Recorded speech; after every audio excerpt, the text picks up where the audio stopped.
Hello বন্ধুরা, কেমন আছেন আপনারা? তো আজ আমি একটা এমন ড্রামা নিয়ে চলে এসেছি যেটা আপনারা কখনো আগে দেখেননি। গল্পের শুরুতেই আমাদের সবজি আলি হিরোইন সেরিনাকে দেখানো হয় যে বাড়ি বাড়ি গিয়ে তার সবজি ডেলিভার করতো। ঠিক এরকম করেই ডেলিভার করতে করতে সে তখন চলে আসে একটা রাজ দরবারে।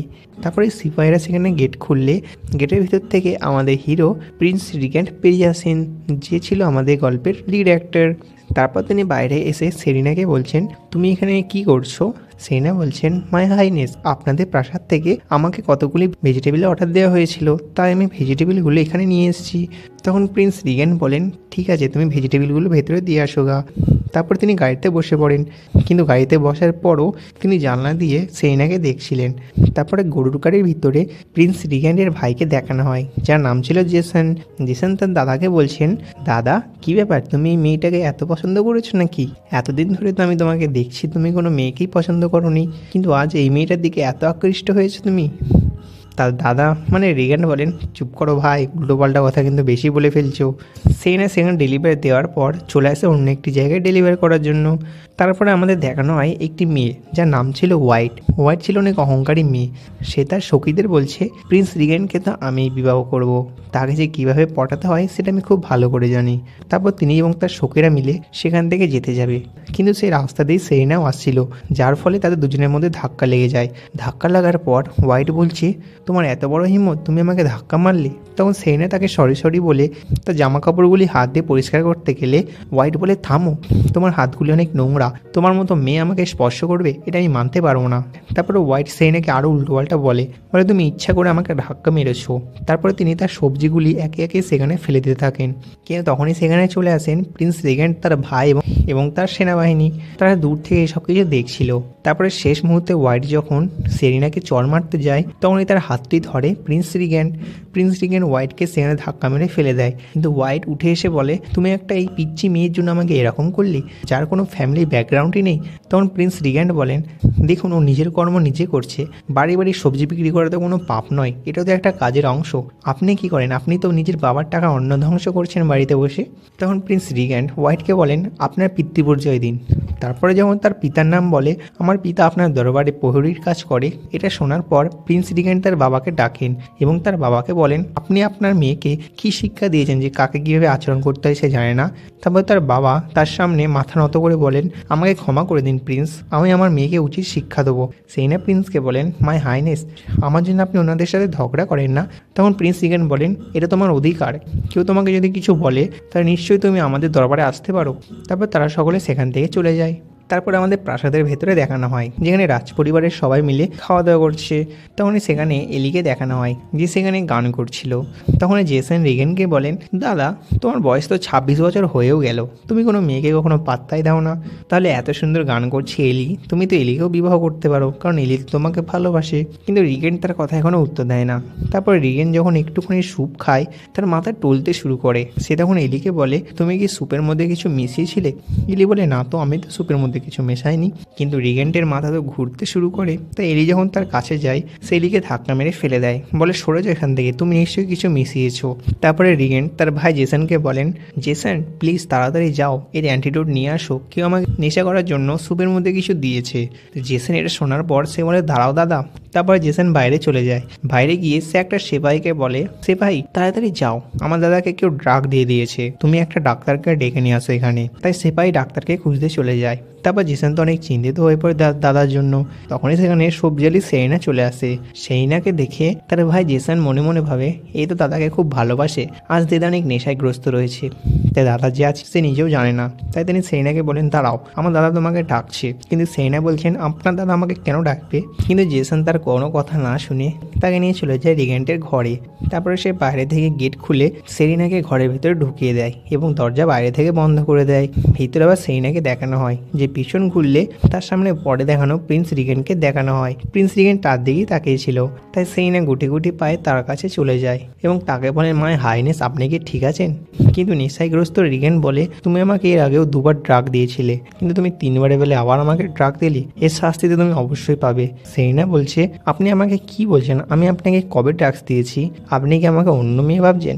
কিন্তু নেশাগ্রস্ত রিগেন তো জানে না যে এটা কে। তারপর রিগেন সেইনাকে তার খাটের মধ্যে টেনে নিয়ে শুইয়ে দেন এবং তাকে শোয়ানোর পর তারা তাদের লাইফের প্রথম কিসটি করে ফেলে। কিস করার পর তাদের মধ্যে যে কি হয়েছে সেটা তো তোমরা বুঝতেই পারছো। তারপরে সকাল হয়ে যায়। সকালে দেখানো হয় সেইনার গায়ে হাতে সব জায়গায় আঘাত লেগে।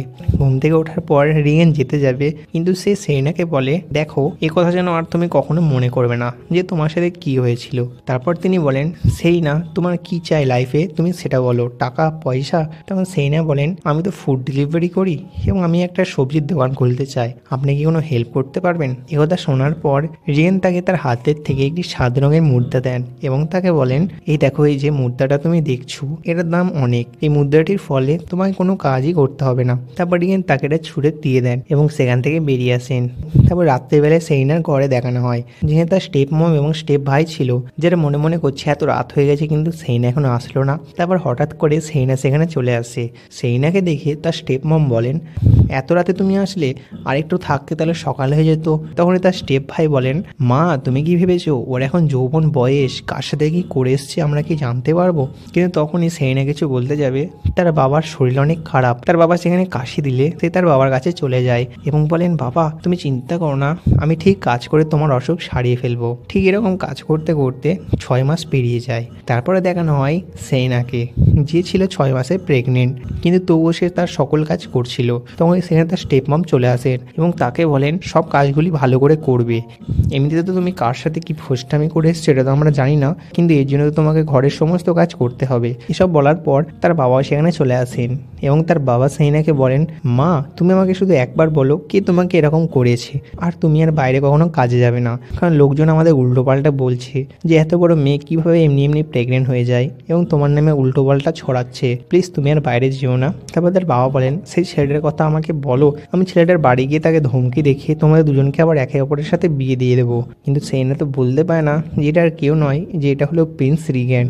তারপর আবার রাত্রেবেলায় দেখানো হয় যেখানে সেইনা ঘুমিয়েছিল, কিন্তু হঠাৎ করে তার স্টেপ বাই সেখানে এসে বলছে, সেইনা তুমি যে কার সাথে ইন্টিমেট হয়েছো সেটা তো আমি জানি না, কিন্তু আজ তোমাকে আমার সাথে ইন্টিমেট হতে হবে। তখন সেইনা বলেন, কি বলছো দাদা, তুমি তো আমার দাদা, তাহলে তুমি আমাকে এরকম কি করে বলতে পারছো? তখন সেইনা স্টেপ ভাই বলেন, দেখো সেইনা, আমি তোমার নিজের দাদা নয়, আমাদের রক্তের কোনো সম্পর্ক নেই, তাই আমি তোমাকে আজ পেতে চাই। তারপরে ছেলেটি সেইনার উপরে ঝাঁপিয়ে পড়ে, কিন্তু সেইনা তাকে সরাতে পারছিল না। সেইনার নেকের মধ্যে সে চুমু খেয়েই যাচ্ছিল, তাই সেইনা কিছু না পেয়ে পাশ থেকে একটা ল্যাম্প নিয়ে তার মাথার মধ্যে মারেন, যার ফলে সে সেখানে অজ্ঞান হয়ে যায়। ঠিক এই সুযোগে সেইনা বাড়ির বাইরে গিয়ে পালাতে শুরু করে, কিন্তু তার স্টেপ ভাই জেগে গিয়ে তার পিছু করতে শুরু করে। তাই সেইনা অনেক জোরে দৌড়ায়। দৌড়াতে দৌড়াতে হঠাৎ করে তার ব্লিডিং শুরু হয়ে যায়, তাই সে সেখানেই শুয়ে পড়ে এবং চেঁচিয়ে চেঁচিয়ে বলে, প্লিজ আমাকে কেউ বাঁচাও। কিন্তু সেখানে তো কেউ ছিল না। কিন্তু হঠাৎ করে সেখানে একটা গাড়িকে দেখানো হয়, যে গাড়িটির মধ্যে বসেছিল জেসন। সেইনা তাদের বলছে, প্লিজ হেল্প মি। তখন গাড়িওয়ালা সেইনাকে দেখে জেসনকে বলছেন, হাইনে সেখানে একটি গর্ভবতী মেয়ে হেল্প চাইছে, আমরা কি তাকে হেল্প করব? কিন্তু জেসন বলেন, না না, এর কোনো হেল্প করতে হবে না, তুমি সোজা চলো তাড়াতাড়ি বাড়ির দিকে। সেইনা তাদের বলছেন, আমাকে বাঁচাও, আমার কাছে টাকা আছে, আমি তোমাকে টাকা দেবো। কিন্তু জেসন তো বলে যাচ্ছে তাড়াতাড়ি বাড়ির দিকে চলো। কিন্তু হঠাৎ করে জেসন জানলা দিয়ে মেয়েটিকে দেখে ফেলে।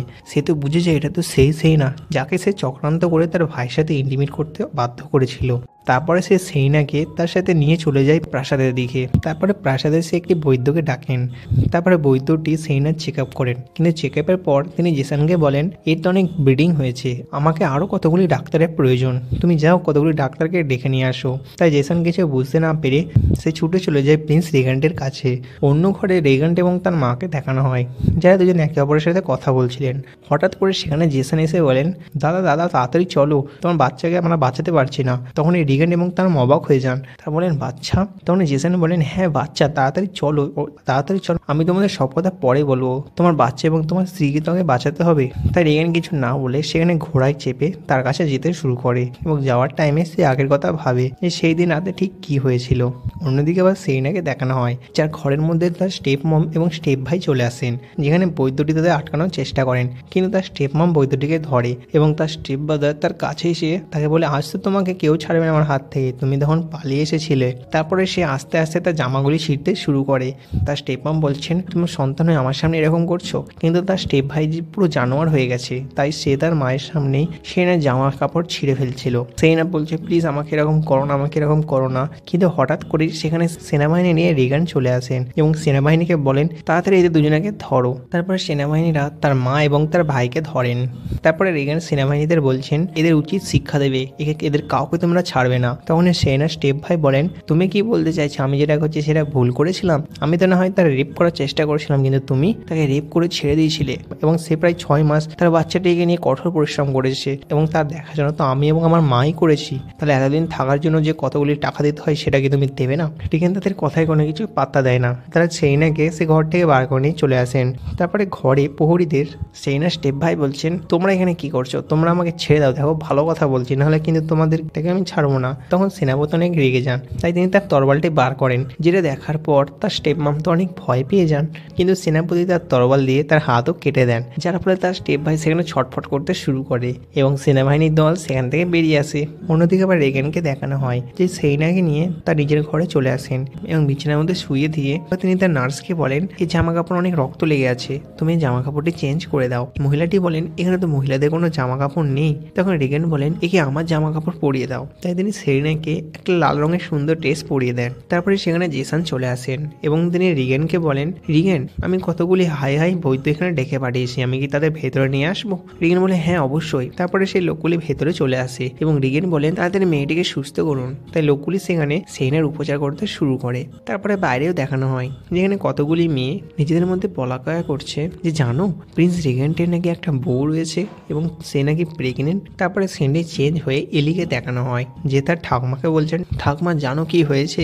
রিগেন্টের নাকি বউ রয়েছে এবং সে নাকি প্রেগনেন্ট। তার ঠাকুমা বলেন, তুমি ভয় পেও না নাতনি, রেগেন্টের মা আমাকে একটা কথা দিয়েছিল যে তোমার সাথে রেগেন্টের বিয়ে হবে, সেই বিয়েটাকে তো আমি সফল বানিয়েই ছাড়বো। তারপর আবার সেন এবং রেজেনকে দেখানো হয় যেখানে সেন আর রেগেনকে বলছেন, 8 মাস আগে আমি আপনাকে ট্রাক দিইনি, প্লিজ আমার বিশ্বাস করুন। রেগেন বলেন, আরে তুমি ভয় পেও না, আমি তোমাকে কিছু বলবো না, সেগুলি অতীত হয়ে গেছে, সেগুলির কথা তুমি ছেড়ে দাও। তখনই সেখানে নার্সটি বলেন, ম্যাডাম আপনি ভয় পাবেন না, আমাদের হাইনেস আপনাকে সুস্থ করে তুলবে। আপনার কত রক্তক্ষরণ হয়েছিল আপনি কি জানেন?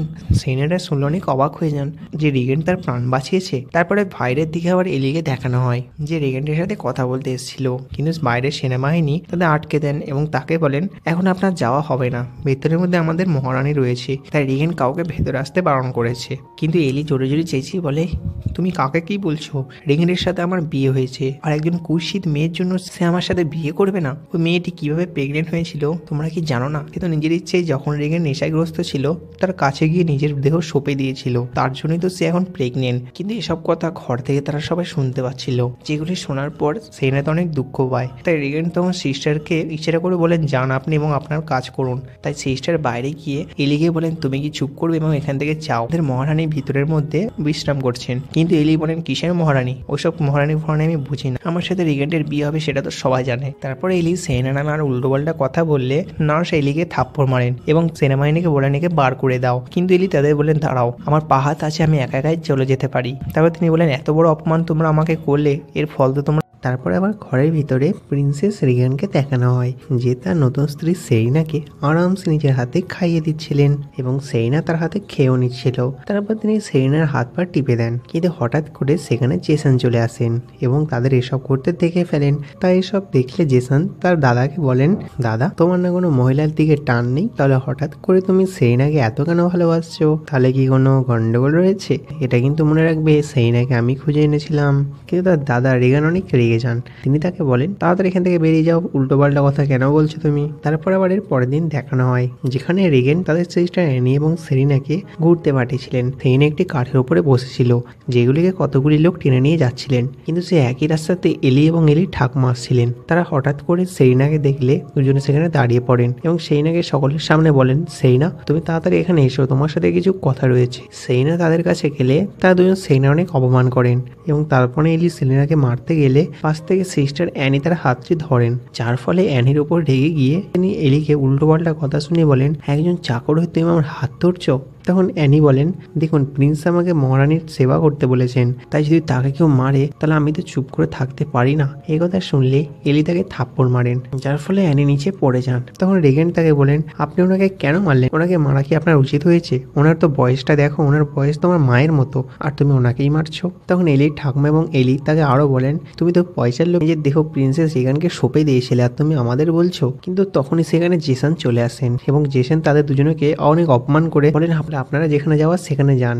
কিন্তু পাশ থেকে অ্যানিকে দেখানো হয় যার মাথা দিয়ে রক্ত পড়ছে, তাই সেরিনা নিজের একটি রুমাল দিয়ে অ্যানির কাছে চলে যায়। কিন্তু জেসন অ্যানিকে বলেন, অ্যানি আপনি সেনাবাহিনীকে নিয়ে বাড়ি চলে যান এবং আমি আমার বৌদিকে নিয়ে বাড়ি যাচ্ছি। তারপরে তারা সকলে বাড়ি চলে যায়। তারপরের দিন একটি মিটিংয়ে দেখানো হয় যেখানে প্রিন্স রিগ্যান্টের মা বসেছিলেন এবং সেখানে রাজবাড়ির সকল সদস্যও ছিল। হঠাৎ করে সেখানে আগমন করেন সেরিনা। সেরিনাকে দেখলে এলি তো অনেক রেগে যায়। তারপরে সেরিনা আস্তে আস্তে সেখানে এসে তার শাশুড়ি মায়ের সামনে হাঁটু ঘিরে বসেন। তার অনেক কষ্ট হচ্ছিল, তবুও সে বসে বলে, মেয়ে হাইনেস আপনাকে প্রণাম। এসব দেখলে পাশে থেকে কতগুলি মেয়ে নিজেদের মধ্যে হাসাহাসি করে বলে, দেখেছো তো এমন গেইও মেয়ে যে কিভাবে আসতে হয়, কিভাবে সমস্ত কিছু বলতে হয় সেসব কিচ্ছু জানে না। এবং তারা আরো বলেন যে টাকার লোভে সে নাকি নিজের দেহ সঁপে দিয়েছিল।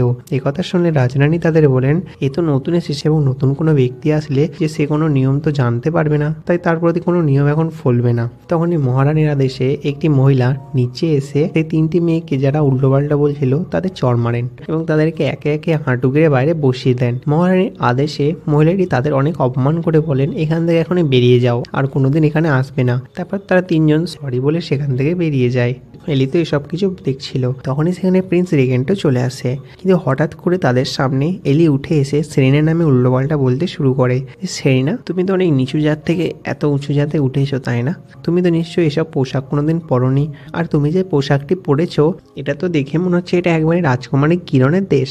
কিন্তু কিরণ ছিল অনেক ভালো, তিনি তো এসব কথা বুঝতে পারেন, তাই তিনি হঠাৎ করে এলিকে থাপ্পড় মারেন। থাপ্পড় খাওয়ার পর এলি তাকে বলেন, ম্যাডাম আপনি আমাকে কেন মারছেন? তখন কিরণ বলেন, তুমি কি আমাকে খ্যাপা পেয়েছো? তুমি চাইছো আমি আমার বৌদিকে উল্টো পাল্টা পড়ি কারণ বৌদি আমার ড্রেসটা পরেছে বলে?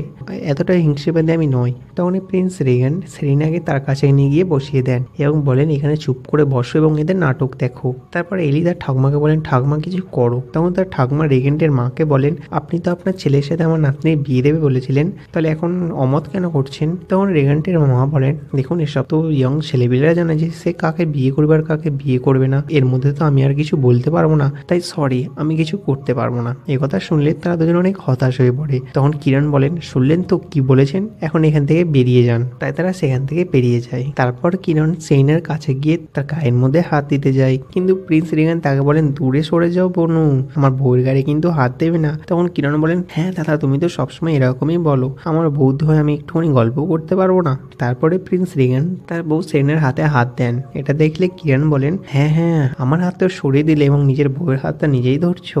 এইসব কিছু শুনলে রেগানের মা অনেক মনে মনে খুশি হয়ে পড়েন। তিনি মনে মনে করেন তার বৌমা সত্যি কিউট, কিন্তু সেরিনার মনে কিছু চলছিল, সে হয়তো কিছু ভাবছিল। তখনই প্রিন্স রেগান সেরিনাকে বলেন, তুমি যদি কিছু চাও তাহলে আমার মায়ের সাথে চাইতে পারো। তখনই সেরিনা তা কাঁদতে কাঁদতে তার শাশুড়ির সামনে হাঁটু গেড়ে বসেন এবং চোখে জল নিয়ে বলেন, মাই হাইনেস আমার বাবার অনেক অসুখ, আমার বাবাকে রক্ষা করুন। এই কথা শুনলে সবাই অবাক হয়ে পড়ে, কারণ তার বাবার শরীর খারাপ সে এতদিন ধরে লুকিয়ে রেখেছে, ভয় তাদের বলতে পারেনি। তখন তার শাশুড়ি মা বলেন, তুমি কিছু চিন্তা করো না, রেগান গিয়ে তোমার বাবাকে এখানে নিয়ে আসবে, দেখবে তোমার বাবা নিশ্চয়ই ঠিক হয়ে যাবে। কিন্তু এসব কথা শুনলে প্রিন্স রেগান অনেক রেগে যান, কারণ তিনি চাইছিলেন সেরিনা যেন কোনো ভালো জিনিস চান, কিন্তু সে যে তার বাবার শরীর খারাপের কথা লুকিয়েছে তার কাছে, এটা জেনে সে অনেক মনে মনে দুঃখী হয়ে পড়েন। তাই সে সেরিনার দিকে রাগ দেখাচ্ছিলেন। তারপরে তিনি সেরিনাকে নিয়ে সেখান থেকে পালকি করে তার বাড়ি চলে আসেন।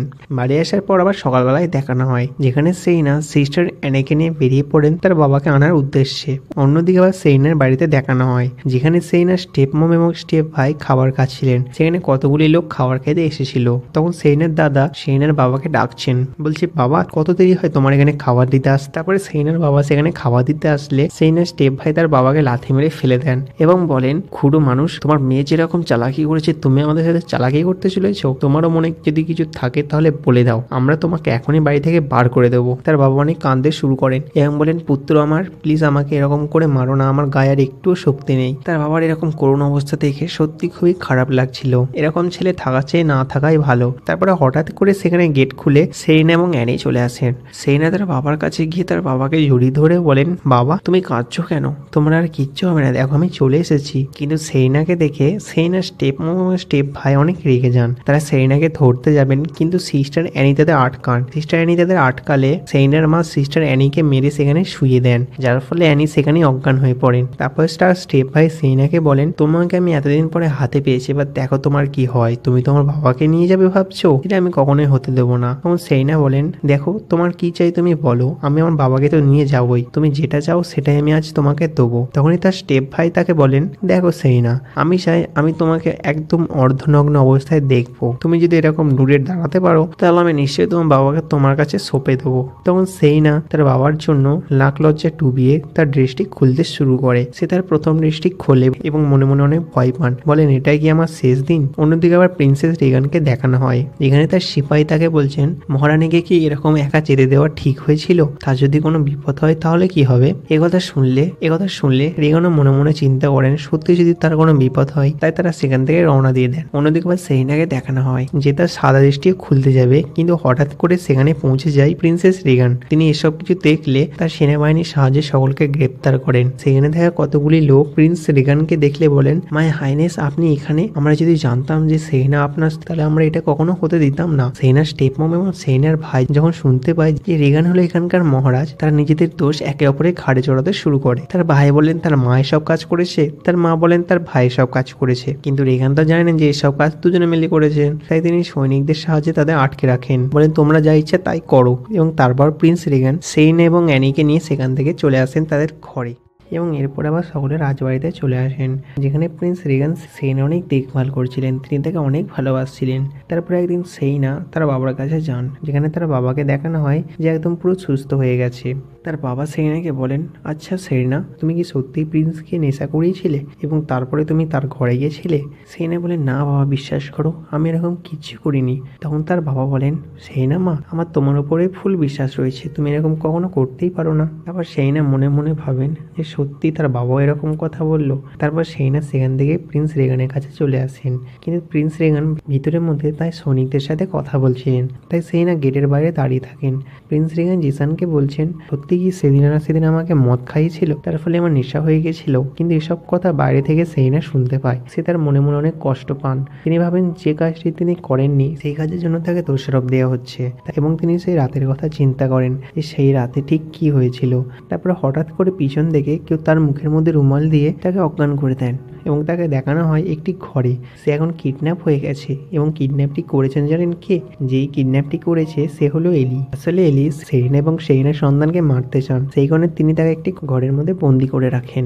অন্যদিকে আবার প্রাসাদে দেখানো হয়, যেখানে সৈনিক রিগানের কাছে এসে বলছেন, মাই হাইনেস, আমরা কেউ মহারানীকে খুঁজে পাচ্ছি না, তিনি যে কোথায় গেছেন কে জানে। তখন রিগান তাদের আদেশ দেন, তাড়াতাড়ি যাও এবং মহারানীকে খোঁজো, তোমরা যেখানে পাবে সেখান থেকে। তাই সৈনিক দল সেখানে তাকে খুঁজতে চলে যান। অন্যদিকে আবার সেরিনাকে দেখানো হয় যার এক ব্লাডিং হচ্ছিল, তার ফুল পোশাক রক্তের মধ্যে ভরে গেছিল। তিনি বুঝতে পারছিলেন যে তিনি কি করবেন। তিনি ভাবছিলেন হয়তো তার এটাই শেষ দিন হবে এবং তার বাচ্চাটাকেও তিনি বাঁচাতে পারবেন না। তারপর আবার প্রাসাদে দেখানো হয়, যেখানে সৈনিক রেগানের কাছে এসে বলছেন, ক্ষমা করবেন মাই হাইনেস, আমরা মহারানী খুঁজে পাইনি। কিন্তু রেগান রেগে গিয়ে তিনি নিজেই মহারানীকে খুঁজতে শুরু করেন। তারপর আবার সেরিনাকে দেখানো হয় যার পুরো শরীর রক্তে ভরে গেছিল। তারপরে সে তার সামনে একটা কুড়ুল পায় এবং কুড়ুলটা দিয়ে দরজাকে আঘাত করতে শুরু করে। দরজাটিকে অনেকক্ষণ আঘাত করার পর দরজাটি ভেঙে যায়। সেরিনা সেখান থেকে বাইরে চলে আসেন, আর সেখানেই দাঁড়িয়ে ছিল প্রিন্স রেগান। প্রিন্স রেগান সেরিনাকে দেখে তিনি তার কাছে চলে যান এবং তাকে হাক করেন, কিন্তু সেরিনা সেখানে অজ্ঞান হয়ে পড়ে। সেরিনার পোশাক পুরো রক্তে ভিজে গেছে,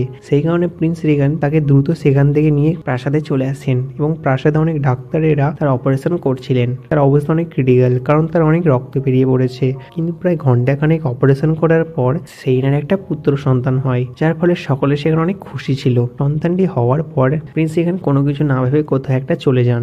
অন্যদিকে আবার এলিকে দেখানো হয় যে তার বান্ধবীদের সঙ্গে অনেক গল্প করছিল। হঠাৎ করে প্রিন্স রিগান সেখানে গিয়ে সৈনিকদের সাহায্যে এলিকে ধরেন। তখন এলির ঠাকুমা এবং তার বাবা তাদের কাছে এসে বলেন, রিগান আপনি একে ধরছেন কেন? তখন রিগান তাদের বলেন, আমার স্ত্রীকে মারার জন্য এই কিডন্যাপ করে একটি ঘরের মধ্যে বন্দি করে রেখেছিল।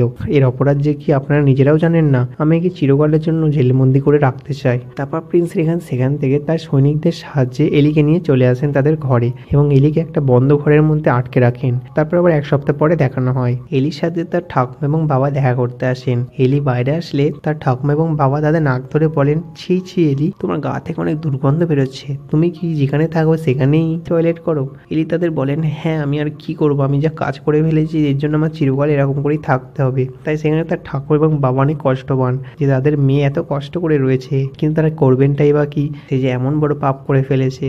অন্যদিকে আবার সেরিনাকে দেখানো হয় যেখানে কিরান তার সন্তানকে নিয়ে সেখানে দাঁড়িয়ে ছিল এবং কিরান সেরিনাকে বলছেন, বৌদি আপনি আমার দাদাকে একটা পুত্র সন্তান দিয়েছেন, আমার দাদা যে কত খুশি হবে যে আপনাকে আমি কি বলবো। তাদের মধ্যে কথা হচ্ছিল তখনই সেখানে চলে আসেন প্রিন্স রেগান। প্রিন্স রেগান তারপরে সেইনার কাছে গিয়ে বলেন, সেইনা আজ আমি অনেক খুশি, তুমি যদি কিছু চাও তাহলে আমায় বলতে পারো, আমি তোমাকে আজ তোমার সব স্বপ্ন পূরণ করে দেবো। তখন সেইনা তাকে বলেন, দেখুন মহারাজ, আমি আর চাই না যে আমি এই প্রাসাদে আর থাকি, আমি এই বন্ধ ঘরের মধ্যে থাকতে পারছি না, দয়া করে আমাকে এবং আমার বাবাকে আবার আমাদের নিজেদের ঘরে থাকার জন্য অনুমতি দিয়ে দিন। তার এসব কথা শুনলে প্রিন্স রেগান অনেক রেগে যান এবং বলেন, বেশ তুমি যেখান থেকে এসেছিলে সেখানেই তুমি ফিরে যেতে পারো। আসলে সেইনা এসব কিছু বলার পেছনে একটি কারণ আছে। সেইনা চায় না যে রেগান এখনো ভাবুক যে সেই দিন দিনের বেলায় সেইনা রেগানকে মদ খাইয়েছিল, যার ফলে নেশাগ্রস্ত হয়ে সে সেইনার সাথে উল্টোপাল্টা কাজ করেছিল। তো তারপর আবার পরের দিন দেখানো হয় যেখানে সেইনা সকলের কাছ থেকে বিদায় নিয়ে তার বাবাকে নিয়ে চলে যান নিজেদের অন্য রাস্তায়। তারপর আবার এক সপ্তাহ পরে দেখানো হয় যেখানে প্রিন্স রেগানের কাছে এলির ঠাকুমা এসে বলেন, মাই হাইনেস আমাদের ক্ষমা করে দিন, আসলে সেই দিন আপনাকে যে নেশাগ্রস্ত করেছিল সেটা আর কেউ নয়, সেটা হলো এলি, কিন্তু আজ এলি তো আপনার কাছে বন্দি, তাই আমি চাই না যে কোনো অন্য একটি মেয়ের দোষ পাক। তাই আমি আপনাকে বলতে এসেছি যে এসব কিছু সেইনা করেনি, এসব কিছু করেছিল আমার নাতনি এলি। এটা শোনার পর প্রিন্স রেগান তো অনেক মনে মনে দুঃখ পান। তিনি ইমোশনাল হয়ে মনে মনে ভাবেন যে তার একটা ভুলের কারণে সে মহারানী সেইনাকে তার সন্তানের কাছ থেকে দূরে রেখেছে। তাই তিনি তার ভাইকে নিয়ে সেইনাকে খুঁজতে বেরিয়ে যান, কিন্তু তারা খোঁজাখুঁজির পরেও সেইনাকে খুঁজে পাননি। তারপর আবার এক মাস পরে দেখানো হয় যেখানে সেরিনা একটি লোকের কাছে ভেজিটেবল ডেলিভারি করতে এসেছিল। লোকটির কাছে এসে সে বলছে, দেখুন স্যার, আপনার ভেজিটেবল আমি খুব তাড়াতাড়ি ডেলিভারি করে দিয়েছি, তাই আপনার পয়সা একটু বেশি দেওয়া দরকার। তাই সেই লোকটি সেইনাকে একটু পয়সা বেশি দিয়ে বলেন, ঠিক আছে যাও, তোমাকে আমি একটু পয়সা বেশি দিলাম না হয়, কারণ তুমি একটা মেয়ে মানুষ হয়ে এত কঠিন কাজ করছো। তারপর সেইনা সেখান থেকে পয়সা নিয়ে বেরিয়ে যায়। সেইনা বেরিয়ে যাওয়ার পরেই সেখানে প্রিন্স রেগান এবং তার ভাই এসে লোকটিকে সেইনার ছবি দেখিয়ে বলেন, আপনি কি এই মেয়েটিকে কোথাও দেখেছেন? তখন লোকটি বলেন, হ্যাঁ এই মেয়েটি তো একটু আগেই আমার কাছে এই সবজিগুলি ডেলিভারি করে দিয়ে গেল, আপনারা ওইদিকে যান, দেখুন আপনারা ওই মেয়েটিকে পেতে পারেন। এই কথা শোনার পর তারা দুজন ঠিক সেই পথেই চলে যায়। তারপরে দেখানো হয় সেইনা তার ঘরে রয়েছে এবং সেইনার সামনে প্রিন্স রেগান এবং তার ভাইও দাঁড়িয়ে রয়েছে। তখন প্রিন্স রেগান সেইনাকে বলেন, আমাকে ক্ষমা করে দাও, আমি বুঝতে পেরেছি যে সেদিন আমাকে নেশা তুমি করাওনি, আমি তোমাকে সেদিন উল্টোপাল্টা বলেছিলাম যে তুমি আমাকে 2 দিন নেশা করিয়েছো এবং 3 দিনের দিন তুমি আমার সাথে রাত কাটাতে এসেছো, আমাকে ক্ষমা করে দাও, এই দোষটি তোমার ছিল না, এই দোষটি ছিল এলির। তারপরে প্রিন্স রেগান সেইনাকে জড়িয়ে ধরেন এবং জড়িয়ে ধরার পর তারা সকলে আবার প্রাসাদে চলে আসেন। প্রাসাদে গিয়ে কিরান সেইনাকে তার হানিমুনের জন্য একটা নতুন কাপড় পরিয়ে বসিয়ে রাখেন। আসলে কোনোদিন তারা ভালো করে হানিমুন করেননি, তাই আজ তাদের ভালো করে হানিমুন হচ্ছে। তারপরে আবার জেসন নেশাগ্রস্ত হওয়া প্রিন্সেস রেগানকে নিয়ে আসেন এবং সেইনাকে বলেন, তোমার স্বামী আজ নেশাগ্রস্ত হয়ে পড়েছে, তাই আজ তুমি ভুলে যাও যে তোমাদের কোনো হানিমুন হচ্ছে। তারপরে তারা রেগানকে সেখানে শুইয়ে দিয়ে সেখান থেকে বেরিয়ে পড়ে। তারা দরজার বাইরে বেরোনোর পর আবার ঘরের ভিতরে দেখানো হয় যেখানে সেইনা মনে মনে ভাবছে যে আজকের দিনে তাকে এরকম মদ খেতে হতো, ইস আজের দিনটাই খারাপ। কিন্তু হঠাৎ করে রেগান উঠে পড়েন এবং সেইনাকে বলেন, তুমি কি ভেবেছো আজ এই দিনটা আমি খারাপ করে ফেলবো? না না না, আমি কোনো নেশাই করিনি, আসলে তাদের কাছে তো আমার একটা নাম রয়েছে, আমি কোনো মহিলার দিকে তাকাই না, তারা যদি আমাকে এরম রূপে দেখতো যে আজ আমাদের হানিমুন, তাহলে তো তারা আমাকে অনেক ইনসাল্ট করতো, তাই আমি তাদের সামনে নেশা করার ভান করেছিলাম। এই কথা শুনলে সেইনা তো অনেক খুশি হয়ে পড়ে। আর বাইরে দেখানো হয় যেখানে কিরান, জেসন এবং অ্যানি বাইরে দাঁড়িয়েছিলেন। আসলে তারা প্রথমবার কাউকে এরকম হানিমুন করতে দেখছেন, তাই তারা বাইরে থেকে শুনছেন যে ভেতরে ঠিক কি হচ্ছে। কিন্তু ভেতরে তাদের হানিমুন স্টার্ট হয়ে যায়, যেখানে বিছানায় শুয়ে তারা দুজন একে অপরকে কিস করেই যাচ্ছে। আর এসব কিছু তারা বাইরে থেকে শুনে অনেক জোশ পেয়ে যাচ্ছে। তাদের মধ্যে অনেক ঠেলাঠেলির কারণে দরজাটি সেখানে খুলে যায় এবং তারা সকলে সেই হানিমুনের ঘরের ভিতরে ঢুকে পড়েন। এবং হানিমুন করার রেগানো সেরিনা তাদেরকে দেখে অনেক লজ্জাবোধ করেন। আসলে তারা তো জানতেন না যে বাইরে থেকে এরা সকলে তাদের কথাবার্তা শুনছে। কত মিচুকে শয়তান যেটা কি বলবো। ঠিক এরকম কথা তোমাদের বন্ধুদের সাথেও মনে হয়। তারা হয়তো এরকমই বলে যে তুই যেদিনকে ফুলসজ্জা করবি সেদিন আমি বাইরে থেকে সবকিছু শুনবো, কি তাই না বন্ধুরা? তো ভিডিওটা যদি তোমাদের ভালো লেগে থাকে তাহলে আমাদের চ্যানেলটিকে সাবস্ক্রাইব করবে। তো ততক্ষণের জন্য টাটা, বাই বাই।